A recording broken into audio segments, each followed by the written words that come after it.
So now this is, we have inserted the electrode into an acidic solution, and now you can see the result is 3.75, which is below 7, so it means acidic. We have inserted this electrode into a beer. Right now the electrode is in a 7 pH and reading is 7 is as I showing. So now the electrode is inserted in the 4 pH, and as you can see it starts varying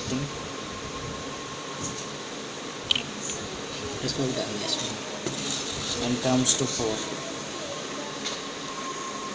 Now this is the salt water in which we have inserted the electrode, so you can see the reading.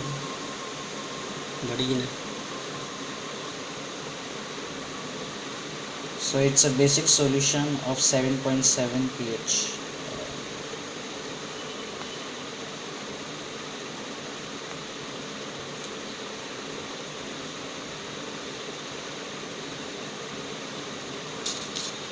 So it's around 7.6 to 7.7 pH.